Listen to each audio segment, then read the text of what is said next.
राज्य सरकारचं करायचं काय? राज्य सरकारचं करायचं काय?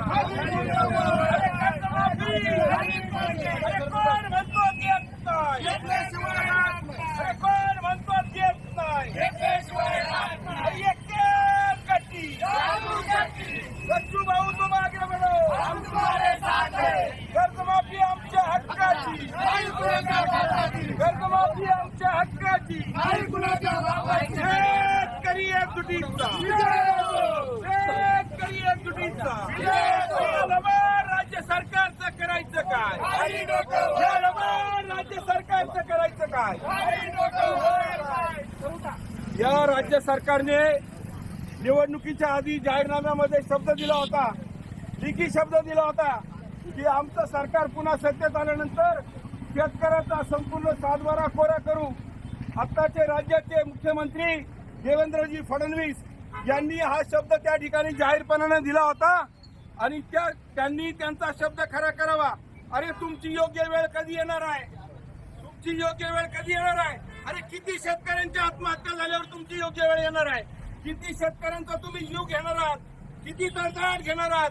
आज आसमानी आणि सुलतानी संकट शेतकऱ्यावर आलेलं आहे आणि आज सरकारच्या चुकीच्या धोरणामुळे आज शेतकरी कर्जबाजारी झालेला आहे आणि म्हणून हे सरकारचं पाप आहे. शेतीमालाला हमी भाव नाही आणि म्हणून शेतकरी कर्जबाजारी होतोय. अरे तुम्ही निवडणुकीत जाहीरनाम्यामध्ये शब्द दिला आणि आमची फसवणूक केली, आमची शेतकऱ्यांची मतं घेतली आणि आज हे लबाड राज्य सरकार या ठिकाणी शब्द पाळायला तयार नाही आणि म्हणून या राज्य सरकारचा निषेध करण्यासाठी आम्ही सर्व शेतकरी संघटनेचे कार्यकर्ते आज रस्त्यावर उतरलेले आहोत. पोलिसांनी जरी आम्हाला ताब्यात घेतलं असलं तरी लढाई थांबणार नाही.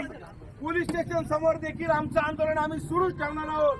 कुठल्याही परिस्थितीत स्वाभिमानी शेतकरी संघटनेचे कार्यकर्ते मागे हटणार नाही. अरे कर्जमाफी आमच्या हक्काची, कुणाच्या बापाची. म्हणतो मोदी शेतकरी एकजुटीचा, शेतकरी एकजुटीचा. कर्जमाफी.